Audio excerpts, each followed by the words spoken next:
Good Friday morning, Jet fans. October 18th, 10:27 a.m. It is my mother's birthday, so happy birthday, Mom. And it is also Week 7 in the NFL. Of course, this week is Patriot Week, and the Jets will close out Week 7 at home versus the Patriots on Monday night. But before we can get to the Jets and the Patriots and our preview, let's go to the game that opened up Week 7 last night. It was Thursday night, Kansas City at Denver. Kansas City just walks over Denver 30-6. And the big story right now is Patrick Mahomes was injured in this game. Kneecap actually popped out of socket, dislocated his kneecap on a quarterback sneak play. And Andy Reid, I don't know what you're thinking. He's been hobbled with an ankle injury, your quarterback. He is the face of your franchise, and right now, the young face of this league. And a quarterback sneak was just, in hindsight, just a tough call. I don't think you call that with an injured quarterback, especially when he's the face of your franchise and he's been leading your team. But his kneecap was popped back into place. It's being reported by Ian Rappaport that probably 3 weeks to be missed, and then he'll be able to play through his ailment. Probably some strained tendons or ligaments. Even Boomer Esiason said that on WFAN this morning. So that's where we are. The other thing that sticks out in this game, first of all, two things. After Mahomes got hurt, Matt Moore came in with 10 of 19, 117 yards, and he threw a touchdown. So he was a good fill-in to back up Mahomes, and he'll have to go forward for the next 3 weeks for this team. But the other story that I saw is on the Denver side, and Joe Flacco just looks old and uninterested and like a person who does not want to be in Denver. I don't know what's going to happen with this team, but right now they're not playing well. Denver falls to 2-5. The Chiefs went to 5-2, and you have to think that Flacco going over there was supposed to rejuvenate the quarterback situation in Denver, and it hasn't worked. So that was Week 7's opening game. There are some other games. Of course, there's some other games this week, but they're not great games this week. The only game that really stands out to me that to be a real good game is Cowboys-Eagles at this point. Both of them are 3-3. Cowboys started off 3-0. And, of course, lost to the Jets last week. There is some turmoil, they're thinking, in the locker room with the players and Jason Garrett and the coach. Jerry Jones has come out and said it's not just the coach, it's our team that played prestigious.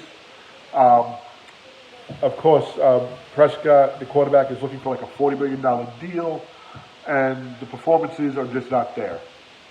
Now, the Cowboys were outplayed last week, and I know the score was a 2-point differential at the end, 24-22. The game was not that close. That last drive should not have went the way it went. I believe there were 6 flags thrown on that last drive, 4 of them against the Jets. 3 of them, I believe, were pass interference, if not 4 of them pass interference. And then 2 against the Cowboys. So there had to be about 45 to 60 yards, if not more, in penalties excuse me, against the Jets on that final drive. So I do not see that game being as close as it was. The score, of course, makes it that close. But the Cowboys were beat up, and they're going to be without Amari Cooper this week. I believe he hasn't practiced. He has a quad strain.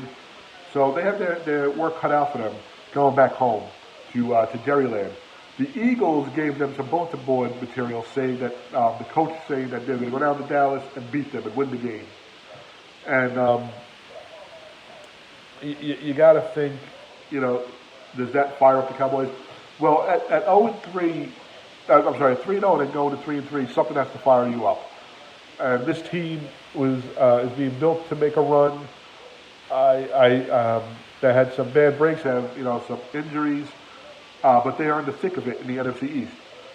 So they are 3-3. The Eagles are 3-3. The Eagles are 3.5-point underdogs, so they're calling it a pick-up game. I think the Eagles win this game only because of the decimation of the Cowboys with injuries and missing players and whatnot, and I just don't think they're on the same page. MetLife Stadium will host 2 games this week, and Sunday it's the Giants hosting the Cardinals. The Cardinals are 2-3-1. Giants are 2-4. The last team they played was the Patriots, and They of course lost that game, but they've had 10 days to recoup from that Thursday night game, and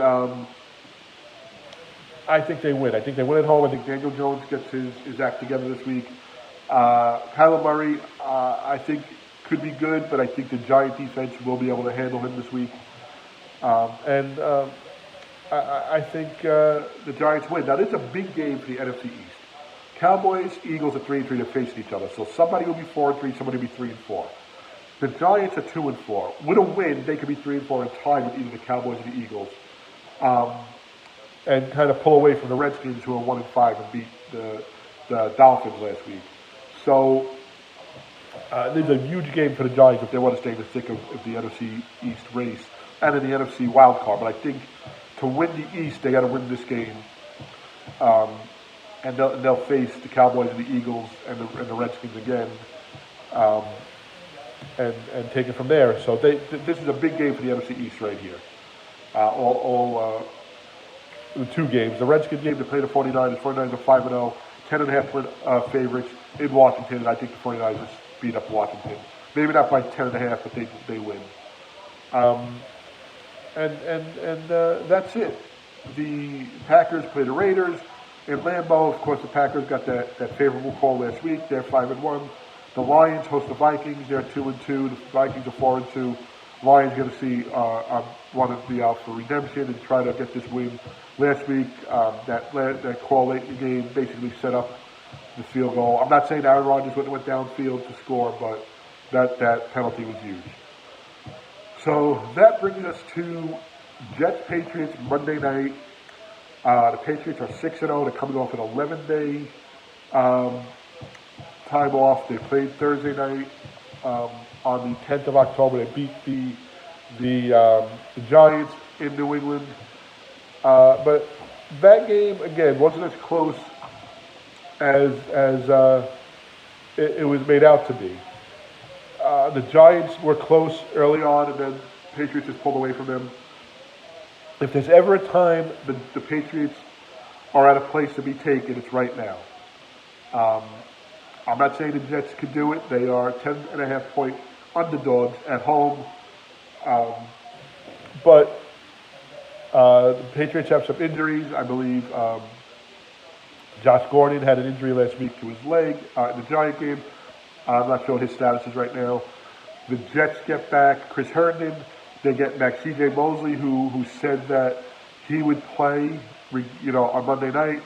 I believe he practiced yesterday. He actually looked good in pre-game warm-ups last week. He was making cuts and whatnot, but he didn't play. So that's the matchup this week. Jets-Patriots, it's always been a big matchup. I did the rivalry history Wednesday during our midday report. I think the Jets are coming off a high. I think if they would have had a long layoff, this might not have benefited them, but they get that extra day off. That also helps CJ and Herndon to come back. Quentin Williams, I think, looked good last week, and I think he may be able to pressure Brady. He didn't play in the first game they faced each other in week 3. I think Adams is rejuvenated again. He hasn't stepped down all year, but last week he was making plays, and he made that last play of the game. Yesterday was actually his birthday. Happy birthday to the Prez, Jamal Adams, 24 years old. And I think the Jets have a great chance in this game. Now, I'm not going to say that they're going to walk in and just manhandle Brady and the Patriots. I think this game will go deep into the fourth quarter. I think this game could be decided on possibly, missed field goal or a bumbled punt or fumbled punt or whatnot. Brady had a lot of short fields the last game. The Jets had a lot of long fields to deal with Luke Falk. But the return of Sam Darnold really helps this team out. Really helps the team. They're playing with more confidence. The play calling is a little different. Last week I had made a prediction. I had texted my buddies and my cousin and said, I think Bell gets over 100 yards and gets a touchdown. Well, Bell had 50 yards and got a touchdown. The offensive line hasn't played that well, so they're going to have to play a lot better this week. They can't let them get to Donald. You got to keep Donald upright. You got to keep Donald also protected from getting hit. He's still early in recovery from his mononucleosis. So I think if they keep Donald upright, keep the pressure off of him, keep him sackless, or keep the hits off of him, the Jets have a great chance. I think maybe Bell doesn't exceed 100 yards, but I think he gets close to 100 yards. I think he gets another touchdown this week. Look for Robbie Anderson this week to make an impact again. Last week he had that great 92-yard touchdown reception, but he also had some nice catches along the sidelines to keep drives going. Look for that. I think a lot of it, they're going to be covering Crowder.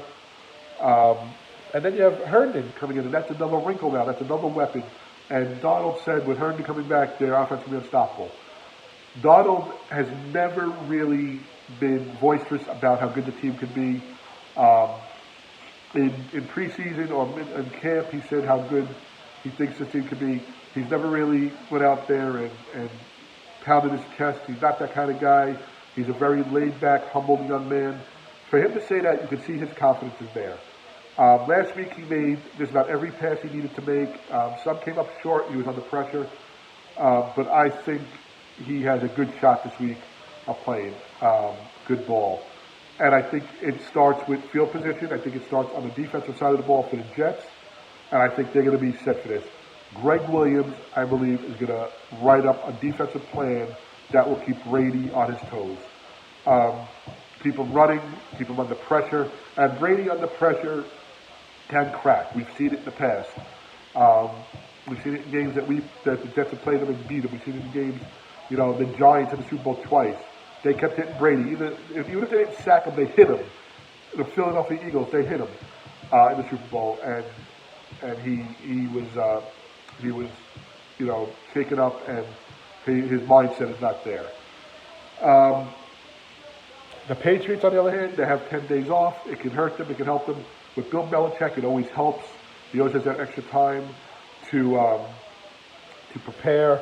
He doesn't need 7 days or 10 days. Sometimes he only needs 3 days. That's just the genius of Bill Belichick and the system he has in place. But for some reason, I just feel this game is going to be a tight game. It will not be the game that was played 4 weeks ago. Even though the Jets only lost by 16 in that game, it was a pick by Jamal Adams for a touchdown against the backup quarterback when Brady was taken out of the game because they were up, by so many. And then it was a fumbled punt that was returned for a touchdown by the Jets special teams. So to say that game was that close, it was not. The Patriots manhandled the Jets. It won't happen this week. I don't believe so. This could be a statement game for the Jets right here. If they lose, it's almost expected by the experts and by the league, and they go to 1-5, and basically, playoffs are out of whack, except for maybe a wild card if things fall exactly the way they need to fall. But the Patriots to go 7-0 would have at least a 2-game lead on the Bills, if not a 3-game lead on the Bills. And they already beat Buffalo, so it's a 3.5 or 2.5-game lead. Would put a stronghold on this division more than what they have now, and will probably win this division, before Christmas, before Thanksgiving. A Jet win before they go on the road, and I believe they face Jacksonville next week on the road. They're on the road for 2 weeks before they come back. Would be huge, would be tremendous. First of all, to get a second win at home, prime time, and to beat the Patriots in their division, it would be their second win, of course, but also their first win in the division and their first win in the conference. So this will be huge.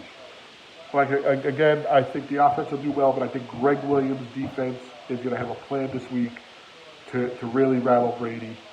I'm going to do my predictions. This is a quick video today. I did a more insight video on the rivalry on Wednesday, and you can check that out on our YouTube channel, New York Jets Stories, NY Jet Stories. It's also posted on Twitter. Our handle is @New York Jet Stories. We have a Facebook page, New York Jet Stories.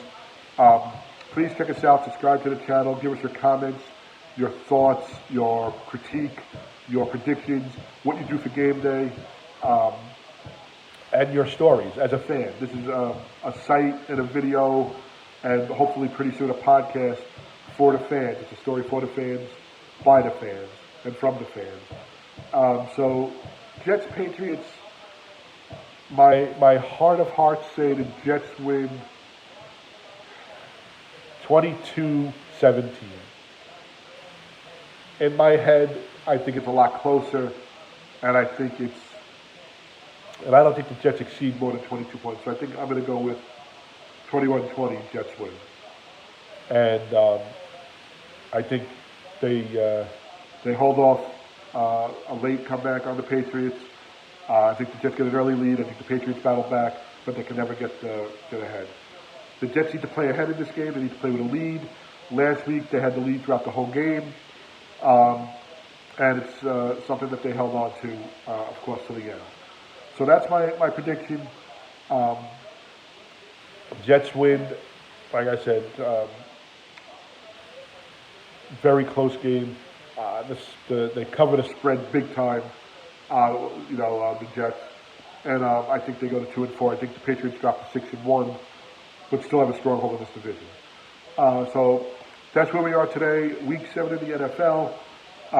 Hopefully Mosley and Herndon have good practices. They get through the practice without any problems. And hopefully this momentum from last Sunday carries over and they can get a win. In other New York area sports, Mets are still looking for a manager. Last night the Yankees dropped to 3-1 in the ALCS against the Astros. Their bats are just falling asleep. They had their bases loaded twice. They wound up scoring 1 run on a walk.